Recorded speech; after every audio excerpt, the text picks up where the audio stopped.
Trabalho sexual e violência na prática da prostituição. Reflexões em diálogos com garotas de programa de Franca, São Paulo. Nesse trabalho, interessa-nos discutir as percepções de garotas de programa sobre as dificuldades na garantia da proteção, punição contra a violência que estão submetidas no contexto desigualitário da prostituição. A reflexão proposta desenvolveu-se em diálogo com as epistemologias feministas e tangenciou as contribuições do pensamento de Adriana Viana e Laura Lowenkron sobre o duplo fazer do gênero e do Estado, que será abordado mais adiante. Em relação ao material empírico, analisaremos as narrativas presentes em 3 entrevistas semi-estruturadas realizadas com garotas de programa, Beth, Roberta e Luciana, usuários do Centro de Programa em Prevenção em DST-AIDS, na cidade de Franca, São Paulo, entre os meses de outubro de 2015 a julho de 2016. O jeito que eles pensam a prostituição, a violência e a generificação do Estado. Nessa sessão, nós vamos abordar a questão da violência que garotas de programa enfrentam no trabalho e fora dele, e principalmente qual o sentido que nossas interlocutoras, Beth, Roberta e Luciana, dão à violência e à ação ou omissão das instituições estatais.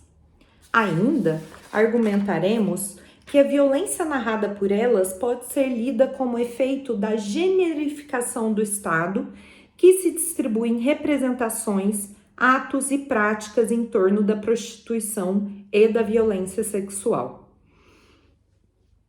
Iniciaremos a reflexão observando que, para nossas interlocutoras, o sentido da violência sexual vincula-se diretamente com o rompimento por parte dos clientes dos limites estabelecidos para a realização de um programa, e que a dificuldade da denúncia ou da punição dessa prática recorrente relaciona-se à dificuldade e resistência das instituições de sistema de justiça criminal em reconhecê-la como violência sexual.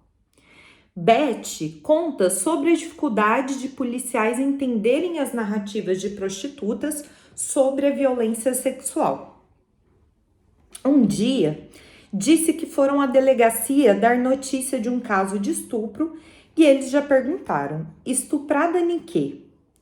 Beth, impaciente, olha para mim e responde como se estivesse falando com os agentes. Gente, mas eles pensam que estupro é só no quê? Na perereca? E enumera muitas outras formas, além da penetração, que configuram a violência sexual. Vão com pau, garrafa, enfiam sem preservativo, com faca no pescoço, com revólver. Não é desse jeito que vocês estão pensando. O jeito que eles pensam o estupro não é compatível com as inúmeras narrativas, sentidos e resistências manifestadas pelas mulheres.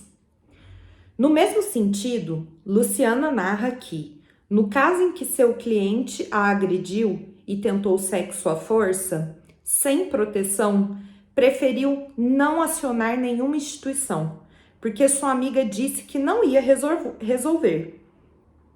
E tenta ser enfática quanto à obviedade de sua opção. Porque se você chegar lá e falar: eu sou garota de programa, ele fez um programa comigo e não me pagou, ele vai falar que não. Como é que você vai provar que sim?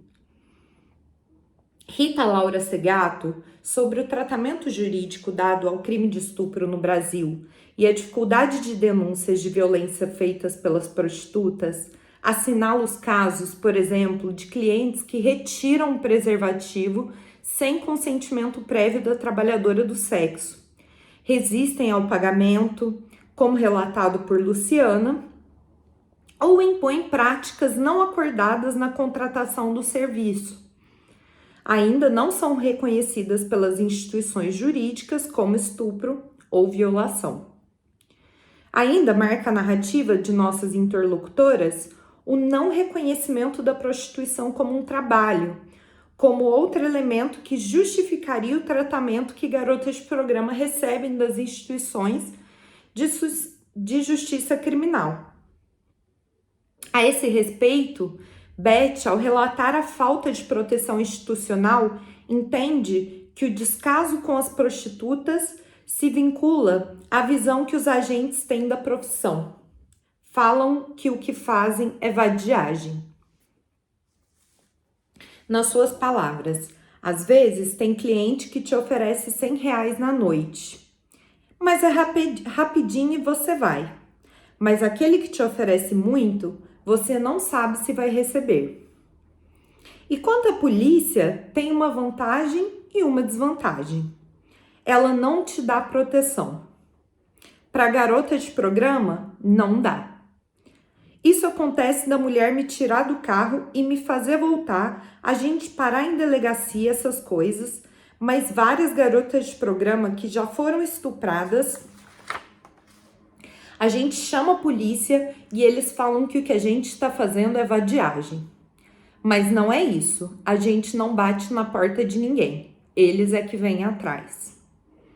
Do mesmo modo, quando questionada sobre como achava que a polícia iria reagir em um caso de denúncia sofrida no contexto do trabalho sexual, Luciana responde: depende, eu acho que vai pela mente da pessoa, do delegado.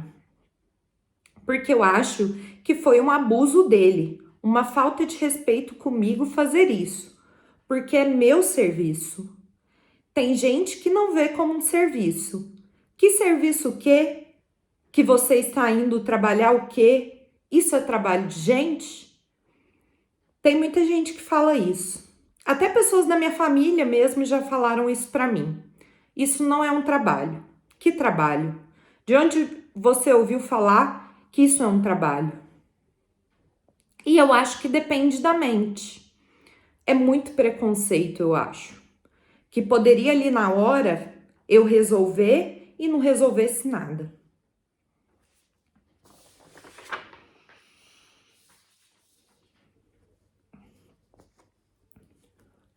Ao não reconhecimento da prostituição como um trabalho, soma-se o preconceito da família e do círculo de amigos, que também está presente na delegacia. A opinião de Luciana sobre a polícia demonstra que ali pode haver mais um portão que se fecha às garotas de programa.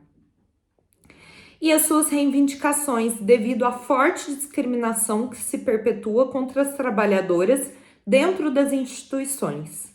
Nesse contexto, comenta a credibilidade das mulheres que chegam às delegacias e a força de sua palavra.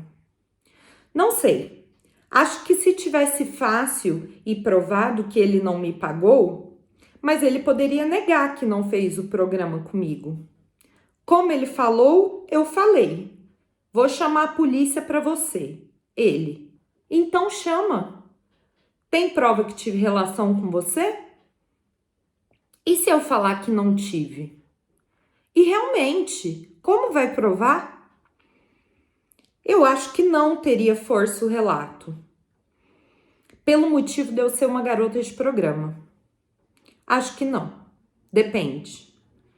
Tem muita gente hoje que defende. Como antigamente, não tinha muito quem defendia as mulheres. Mas hoje tem. Mas sei lá, eu acho que não. Na minha mente, não. Porque acho que é um caso para eles muito simples. Uma garota de programa querendo receber. O problema é dela, sei lá.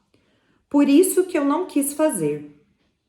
Muita amiga minha fala assim: faz boletim de ocorrência contra ele, que já aconteceu isso com muita menina, que não sei o que. Falei. Não, deixa isso quieto, vou fazer não. Para Luciana, apesar de ser comum, frequente e parte integrante das relações construídas socialmente, todo mundo critica, xinga, fala mal e maltrata as garotas de programa.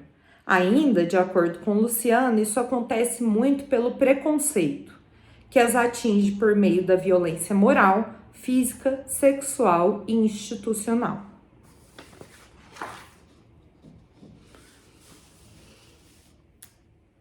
Cabe ainda observar que nas narrativas de Beth, Roberta e Luciana, figuras como o delegado, o policial, o promotor, o juiz, o homem rico, ora encarnavam as instituições estatais, a violência institucionalizada e a noção criada sobre o trabalho sexual, ora eram posicionados como clientes, alguns desrespeitosos e outros submissos à voz de comando das garotas de programa.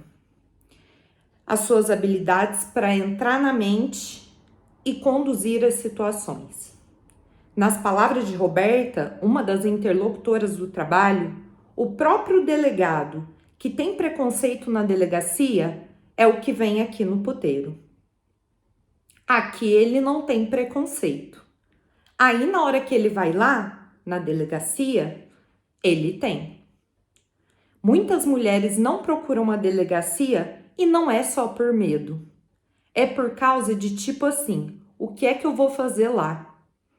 Vou falar que eu tava no puteiro e o cara é tipo assim, nada a ver.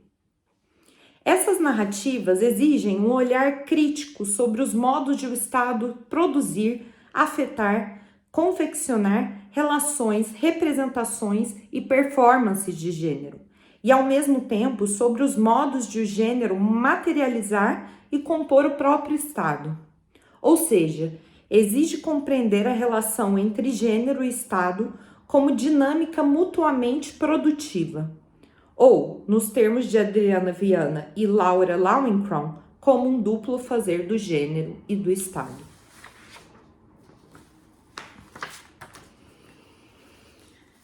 Roberta expressa os obstáculos ao acolhimento às garotas de programa, que, mesmo quando a violência ocorre na esfera familiar e doméstica, ou seja, fora do âmbito do trabalho, a proteção institucional não parece ser possível. Ela relata em sua entrevista que gostaria de sair de um relacionamento abusivo com um namorado, mas não tem condições de fazê-lo, pois teme que o namorado atormente sua vida e passe a persegui-la nos puteiros. Ainda relata suas próprias estratégias para conseguir o distanciamento do companheiro e deixa evidente que, entre elas, não é uma alternativa viável buscar uma delegacia. Fora do trabalho, não vê uma delegacia de polícia como lugar apropriado para o acolhimento e escuta das garotas, ou ainda para a proteção de seus direitos. Assim, seu relato expõe os obstáculos ao acolhimento das garotas de programa nos casos de violência doméstica. Ela lembra que não é só por medo, mas sim porque assim que a sua imagem for associada da prostituição, o que é que ela vai fazer lá?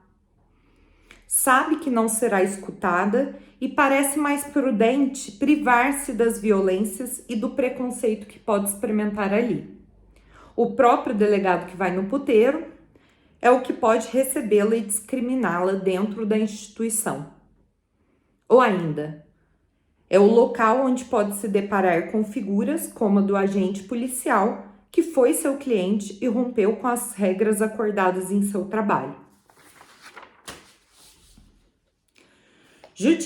Judith Butler nos lembra que muito frequentemente a impunidade das violências e assassinatos de mulheres está incorporado à estrutura jurídica, o que significa que não receber a denúncia, ameaçar quem denuncia ou mesmo não reconhecer a violência como crime, perpetua essa violência contra as mulheres e dá licença para matar.